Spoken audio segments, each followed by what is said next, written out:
Assalamu alaikum, dear students. Many extremely competent and confident presenters will tell you that they really dread the question and answer session of a presentation. They seek ways to avoid difficult questions, but it does not have to be like that. Dealing with questions in a presentation is a skill which anyone can master. Perhaps the most important thing to understand is that, as a general rule, if people ask you questions, even hostile ones, it is not to trip you up, but because they genuinely want the answer. The people sit there because they want their answers, and they have nothing to do with you. They do not want to bother you. You have to keep this thing in mind, and you will give a very good presentation. So, the topic for today's lecture is dealing with the questions of the audience in a presentation. It is an art, and I am going to tell you all about it in detail. My name is Aqeel Abbas. I am a lecturer in English at Govt Postgraduate College, Bhakkar.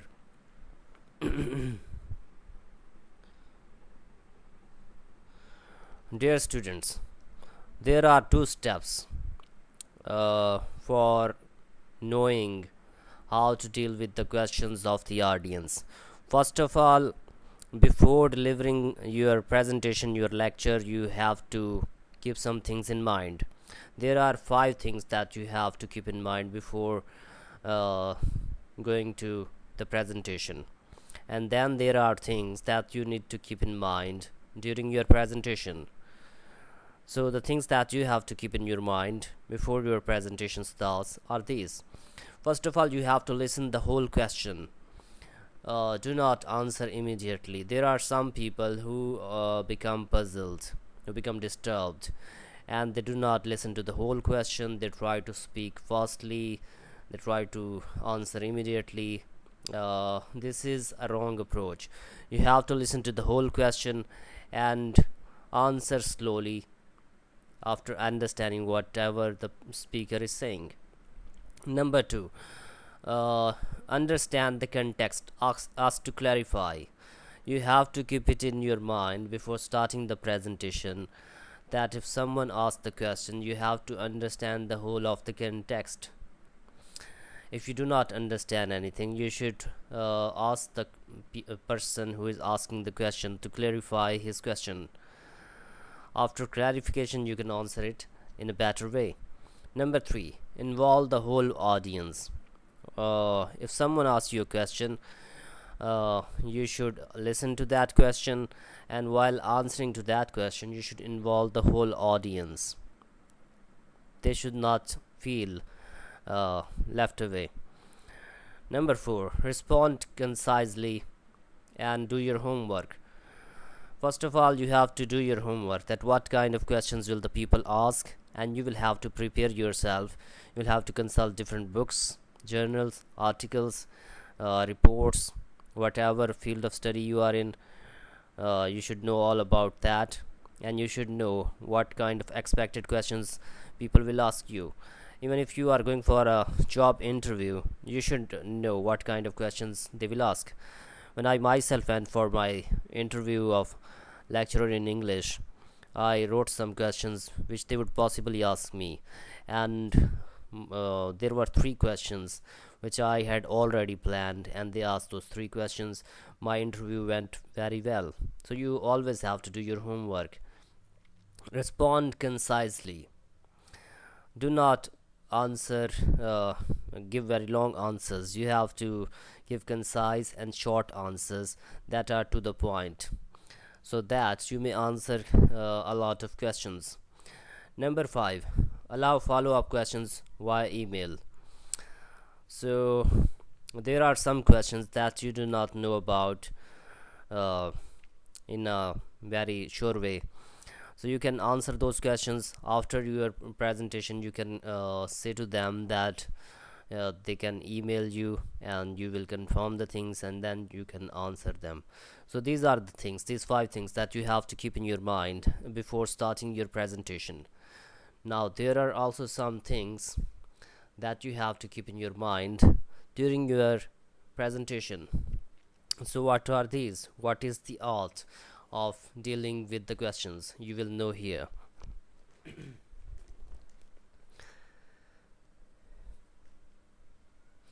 Most people dread the question session because they fear losing control. You have to stay in control of your question, first of all.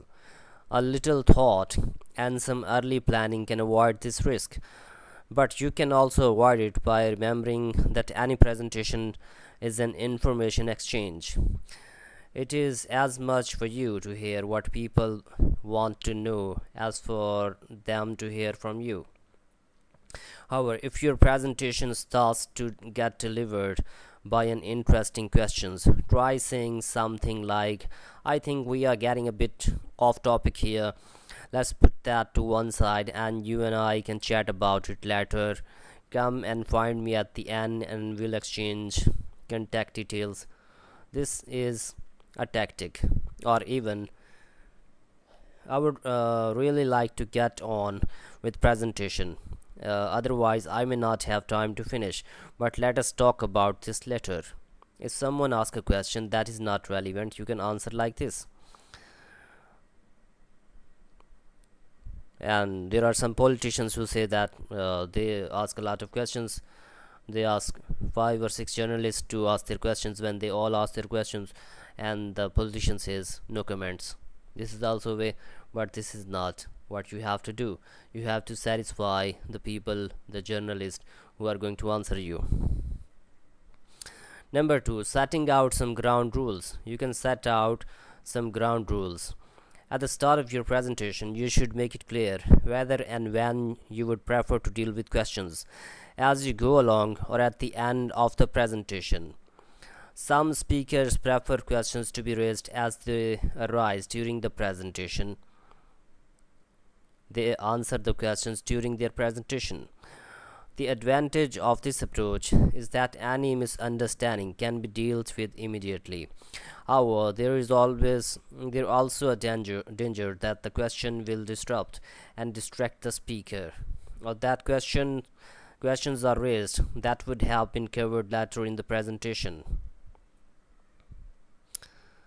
There are some speakers who prefer to deal with the questions at the end of the presentation.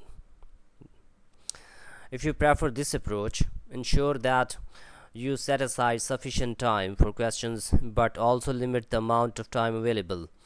The amount of time will depend on the type of presentation you are giving, but usually 10 minutes of question time should be sufficient. 10 minutes of question time should be sufficient. The big advantage of this approach is that if you talk too quickly, you will simply have a longer question session. A big incentive to talk slowly and carefully and make sure that your audience understands everything as you go. The main rule of question sessions is to treat your audience with respect. So you have to manage and you treat the audience with respect you would like to have shown to you, and answer their questions directly and honestly.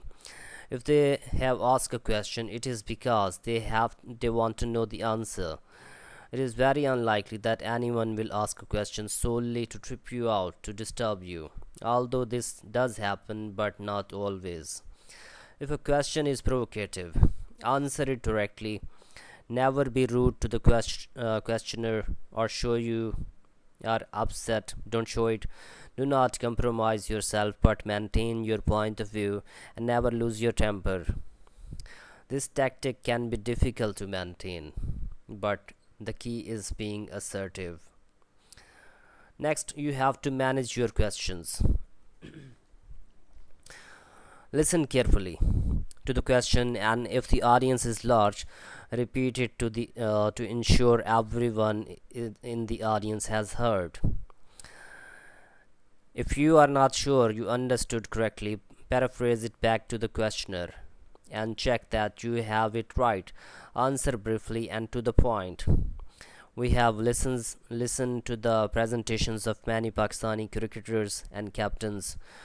They do not listen to the whole question. They do not understand what the questioner asked, and they start answering the question, and the whole thing becomes a big joke. So listen carefully, and if you do not understand, ask them to repeat the question.